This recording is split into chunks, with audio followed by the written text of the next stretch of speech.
السلام عليكم ورحمة الله وبركاته. حبايب قلبي عاملين ايه؟ يا رب تكونوا بصحة وخير. احنا طبعا النهاردة هنعمل حاجة جميلة جدا جدا كلنا بنحبها في رمضان، وخصوصا فيها النشا. يعني النشا دي حاجة مرطبة جدا جدا، بنصحكم بيها طبعا. هنعمل مشمشية رمضان. رمضان بيجي بخيره، والنهاردة ان شاء الله هنعمل مع بعضينا المشمشية بتاعت رمضان. انا قبل كده نزلت طريقة عمل قمر الدين. دي القمر الدين بتاعي زي ما انتم شايفين قد ايه سميك وقوامه تقيل.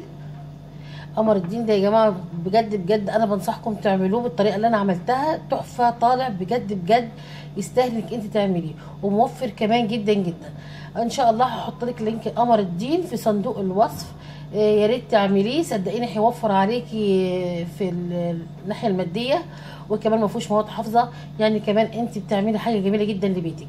ومعايا هنا 4 معالق من النشا، ومعايا نص كوبايه من السكر، لان قمر الدين هنا انا محلياه. فالسكر ده حسب الرغبه، ممكن يعني بصي تقولي ان السكر هنا كفايه، يبقى خلاص. لو انت حابه تزودي سكر زودي. انا هزود حبه من السكر لان هنا بيحبوا الحلا ما يكونش حلا خفيف يعني. زي ما انت شايفه انا هنا حاطه في الحله بتاعتي 1.5 لتر من الميه. هضيف لها النشا بتاعتنا،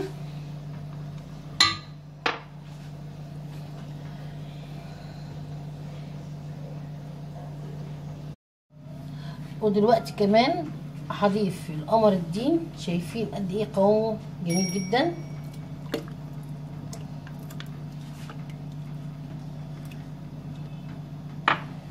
وهضيف نص كوبايه السكر، ممكن استغنى عنها.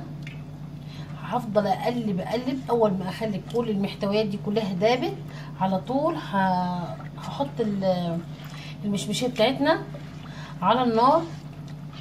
طبعا انتوا عارفين النشا اول ما بتحطيها على النار بتبدا تبقى تاخد القوام كده، السمك بتاعها تبقى تقيله يعني. انا كده بقلب كويس السكر وكده. هرجع لكم تاني واحنا بنحطها على النار. والمشمشيه شايفين بدا قوامها يتقل معايا. انا عاوزاكي بصي على طول تقليب باستمرار، اوعي تسيبيها. لو سبتيها ممكن هتكتل معاكي، وفي القعر بتاع الحله هتبدا تتحرق. لكن انت طالما بتقلبي باستمرار ان شاء الله هتلاقيها بالطريقه دي وبالقوام ده. وانا خلاص دلوقتي هطفي عليها ان شاء الله، وهحطها في الكاسات بتاعه التقديم. ان شاء الله ان شاء الله هنعمل مع بعضينا احلى مشمشيه تاكليها بعد المغرب كده، بعد ما تصلي التراويح. تلاقيها جميله جدا وكمان مرطبه جدا جدا. يلا بينا. طبعا كلكم شايفين لون المشمشيه تحفه بجد بجد جميله جدا. دلوقتي هنبدا نغرفها مع بعض، وهحطها في كاس التقديم. طبعا هي هتبرد، وهحطها في التلاجة على طول ان شاء الله.